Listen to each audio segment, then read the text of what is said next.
वैसा कोई creative work करना चाहिए और बन सकता है।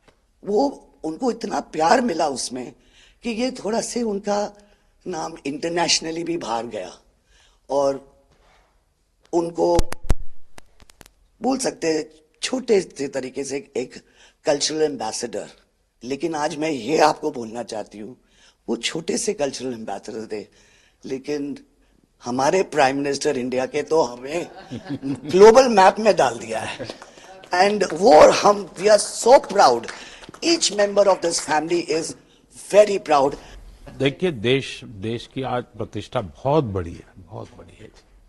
सिर्फ योगा ले लीजिए जी, आज दुनिया के किसी भी देश में जाइए, योगा के प्रति इतना मम्मी और मैं, हम दोनों, बेबो, लोलो, हम सब योगा में बहुत रुचि रखते हैं। वैसे मैं दुनिया के जितने लीडर से मिलता हूँ, लंच डिनर अगर साथ में है तो मेरे अगल बगल में जितने भी है वो मेरे से योगा के लिए ही चर्चा करते हैं।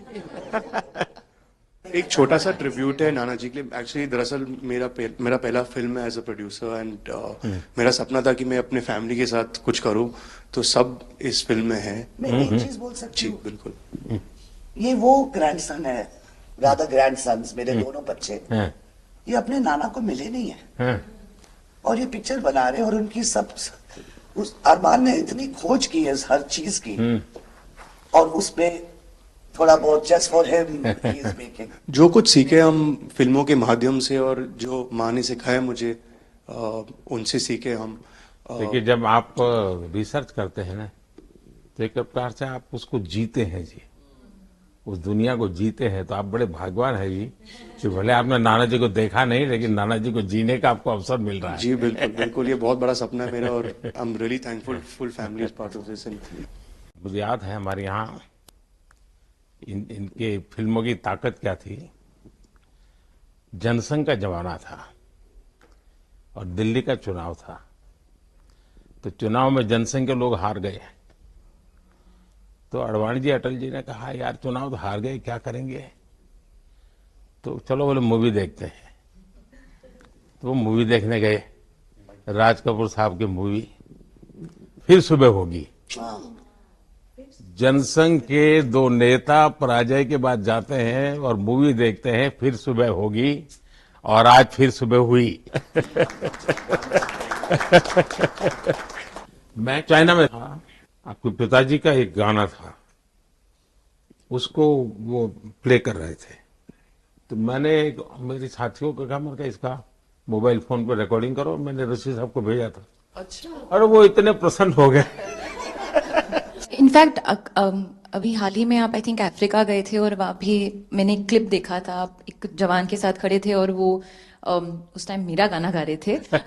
समझा, पर मैंने वो क्लिप देखा था और काफी लोगों ने मुझे भेजा था और सब लोग बहुत खुश हो गए। बट एक चीज मैं कहना चाहूंगी, गाना जो है जो दुनिया को यूनाइट करता है, स्पेशली जो हिंदी गाने होते हैं, मतलब लोग गाते ही रहते हैं, शायद शब्द उनको समझ में ना आए। और ये मैंने काफी देखा जब हम ट्रैवल करते हैं, खास करके of course with Raj Kapoor songs, but even now I think एक जो एक स्पेशल फीलिंग और एक सेंटिमेंट होता है हमारे गानों में, सब लोग बहुत इंस्टेंटली कनेक्ट करते हैं।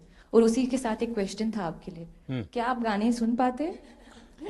मैं सुन पाता हूँ क्योंकि मुझे अच्छा लगता है, कभी मौका मिल जाए तो मैं जरूर सुन लेता हूँ।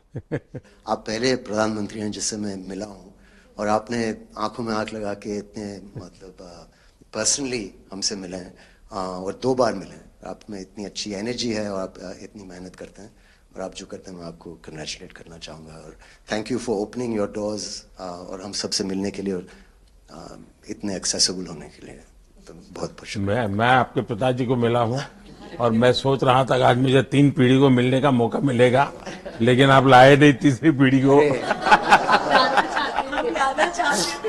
They're all big actors. We are not in the creative field. My children are trying level best. That we would be invited by the Prime Minister.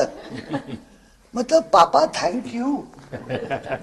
13, 14 और 15 दिसंबर को हम राज कपूर का एक रेट्रोस्पेक्टिव कर रहे हैं। गवर्नमेंट ऑफ इंडिया, NFDC और NFAI ने हमारी बहुत मदद की। हमने उनके 10 फिल्म लेके उनको रिस्टोर किया है ऑडियो और विजुअल। तो हम पूरे हिंदुस्तान में कुछ 160 थिएटर्स में 40 सिटीज़ अराउंड 40 सिटीज़ उनकी फिल्में दिखा रहे। तो 13 तारीख को हमारा प्रीमियर है जो हम मुंबई में करें। पूरी फिल्म इंडस्ट्री को हमने बुलाया। पिछले हफ्ते जो हमारी व्हाट्सएप फैमिली ग्रुप है, हमें एक हफ्ते से सिर्फ ये डिसाइड करें कि हम कैसे आपको कहेंगे प्राइम मिनिस्टर जी, प्रधानमंत्री जी। रीमा बुआ मेरे को रोज फोन करके पूछ रही है क्या मैं ये बोल सकती हूँ, क्या मैं ये वो बोल सकती हूँ। मैं भी आपका परिवार का हूँ भाई, आपको जो मर्जी पड़े वो बोलिए। बहुत अच्छा रट के हाँ। आदरणीय प्रधानमंत्री श्री नरेंद्र मोदी जी, कट।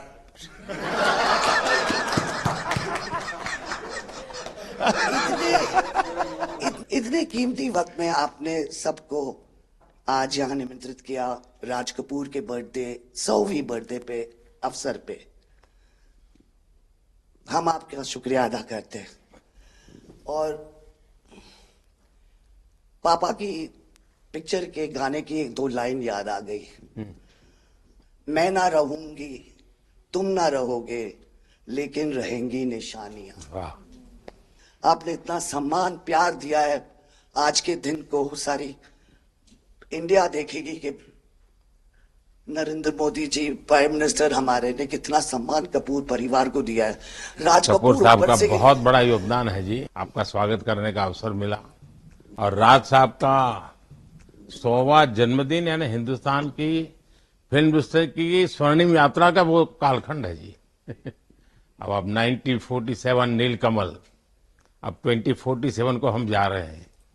100 साल की एक प्रकार से जब यात्रा बनेगी तो कितना बड़ा देश को कंट्रीब्यूशन है। आजकल हमारे यहाँ डिप्लोमेटिक वर्ल्ड में सॉफ्ट पावर इसकी बहुत चर्चा होती है कि भाई जिस जमाने में सॉफ्ट पावर शब्द का जन्म नहीं हुआ होगा, शायद राज कपूर साहब ने दुनिया में भारत के सॉफ्ट पावर की ताकत को एस्टैब्लिश कर दिया था। यानी एक बहुत बड़ी भारत को उनकी सेवा थी। रणबीर के साथ हुआ है, वो गाड़ी में बैठा था और एक रशियन टैक्सी ड्राइवर था और उसने बोला कि are you from India? And he was singing a song, I am Raj Kapoor's grandson. से बेटा मैंने कहा था कि मैं उनका पोता हूं तो हमेशा मुझे फ्री टैक्सी फ्री हो जाती है। एक काम हो सकता है क्या, खास करके सेंट्रल एशिया, कोई ऐसी फिल्म बने जो वहां के लोगों के दिल दिमाग पर राज साहब आज इतने सालों के बाद भी यानी आज भी उनका पूरा कंट्रोल है। मैं बताता हूँ, आज छोटे बच्चों को भी सिखाते गाने। हाँ, यानी उनके जीवन में प्रभाव है। मुझे लगता है कि सेंट्रल एशिया में बहुत बड़ी ताकत है जी। हमें पुनर्जीवित करना चाहिए, हमें इसको नई पीढ़ी तक जोड़ना चाहिए और एक लिंक बने। अब ऐसा कोई क्रिएटिव वर्क करना चाहिए और बन सकता है। वो उनको इतना प्यार मिला उसमें कि ये थोड़ा से उनका नाम इंटरनेशनली भी बाहर गया और उनको बोल सकते हैं छोटे से तरीके से एक कल्चरल एम्बेसडर। लेकिन आज मैं ये आपको बोलना चाहती हूँ, वो छोटे से कल्चरल एम्बेसडर थे, लेकिन हमारे प्राइम मिनिस्टर इंडिया के तो हमें ग्लोबल मैप में डाल दिया है। एंड वो हम we are so proud, each member of this family is very proud. देखिए देश की आज प्रतिष्ठा बहुत बड़ी है, बहुत बड़ी है। सिर्फ योगा ले लीजिए जी, आज दुनिया के किसी भी देश में जाइए, योगा के प्रति इतना मम्मी और मैं, हम दोनों, बेबो, लोलो, हम सब योगा में बहुत रुचि रखते हैं। वैसे मैं दुनिया के जितने लीडर से मिलता हूँ, लंच डिनर अगर साथ में है तो मेरे अगल बगल में जितने भी है वो मेरे से योगा के लिए ही चर्चा करते हैं। एक छोटा सा ट्रिब्यूट है नाना जी के लिए। एक्चुअली दरअसल मेरा पहला फिल्म है एज अ प्रोड्यूसर एंड मेरा सपना था कि मैं अपने फैमिली के साथ कुछ करूं, तो सब इस फिल्म में है। मैं एक चीज बोल सकती जी हूँ, बिल्कुल। ये वो ग्रैंडसन है, राधा ग्रैंडसन्स मेरे दोनों बच्चे, ये अपने नाना को मिले नहीं है और ये पिक्चर बना रहे हैं और उनकी सब उस अरमान ने इतनी खोज की है हर चीज की और उसमें थोड़ा बहुत just for him he is making. जो कुछ सीखे हम फिल्मों के माध्यम से और जो माँ ने सिखाया मुझे उनसे सीखे हम। देखिए, जब आप रिसर्च करते हैं ना, तो एक प्रकार से आप उसको जीते हैं जी, उस दुनिया को जीते हैं। तो आप बड़े भाग्यवान हैं जी कि भले आपने नाना जी को देखा नहीं, लेकिन नाना जी को जीने का आपको अवसर मिल रहा है। जी बिल्कुल बिल्कुल, ये बहुत बड़ा सपना है मेरा और I am really thankful, full family is part of this. मुझे याद है हमारे यहाँ इनके फिल्मों की ताकत क्या थी। जनसंघ का जमाना था और दिल्ली का चुनाव था, तो चुनाव में जनसंघ के लोग हार गए। तो आडवाणी जी, अटल जी ने कहा, यार चुनाव तो हार गए, क्या करेंगे, तो चलो बोले मूवी देखते हैं। तो वो मूवी देखने गए, राज कपूर साहब की मूवी फिर सुबह होगी। जनसंघ के दो नेता पराजय के बाद जाते हैं और मूवी देखते हैं फिर सुबह होगी, और आज फिर सुबह हुई। मैं चाइना में था, आपके पिताजी का एक गाना था, उसको वो प्ले कर रहे थे। तो मैंने मेरे साथियों को कहा, मैंने कहा इसका मोबाइल फोन पर रिकॉर्डिंग करो। मैंने ऋषि साहब को भेजा था। अच्छा। और वो इतने प्रसन्न हो गए। इनफैक्ट अभी हाल ही में आप आई थिंक अफ्रीका गए थे और वहाँ भी मैंने एक क्लिप देखा था, आप एक जवान के साथ खड़े थे और वो उस टाइम मेरा गाना गा रहे थे। समझा, पर मैंने वो क्लिप देखा था और काफी लोगों ने मुझे भेजा था और सब लोग बहुत खुश हो गए। बट एक चीज मैं कहना चाहूंगी, गाना जो है, जो दुनिया को यूनाइट करता है, स्पेशली जो हिंदी गाने होते हैं, मतलब लोग गाते ही रहते हैं, शायद शब्द उनको समझ में ना आए। और ये मैंने काफी देखा जब हम ट्रैवल करते हैं, खास करके of course with Raj Kapoor songs, but even now I think एक जो एक स्पेशल फीलिंग और एक सेंटिमेंट होता है हमारे गानों में, सब लोग बहुत इंस्टेंटली कनेक्ट करते हैं। और उसी के साथ एक क्वेश्चन था आपके लिए, क्या आप गाने सुन पाते हैं? मैं सुन पाता हूँ, क्योंकि मुझे अच्छा लगता है। कभी मौका मिल जाए तो मैं जरूर सुन लेता हूँ।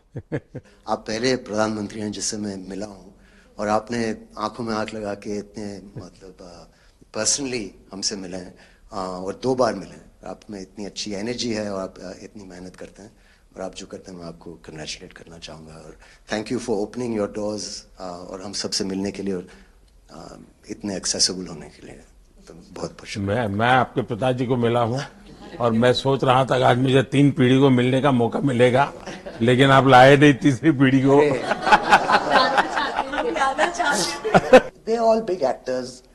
We are not in the creative field. My children are trying level best. That we would be invited by the Prime Minister. मतलब पापा थैंक यू। 13, 14 और 15 दिसंबर को हम राज कपूर का एक रेट्रोस्पेक्टिव कर रहे हैं। गवर्नमेंट ऑफ इंडिया, NFDC और NFAI ने हमारी बहुत मदद की। हमने उनके 10 फिल्म लेके उनको रिस्टोर किया है, ऑडियो और विजुअल। तो हम पूरे हिंदुस्तान में कुछ 160 थिएटर्स में 40 सिटीज़, अराउंड 40 सिटीज़ उनकी फिल्में दिखा रहे हैं। तो 13 तारीख को हमारा प्रीमियर है, जो हम मुंबई में करें। पूरी फिल्म इंडस्ट्री को हमने बुलाया। पिछले हफ्ते जो हमारी व्हाट्सएप फैमिली ग्रुप है, हमें एक हफ्ते से सिर्फ ये डिसाइड करे कि हम कैसे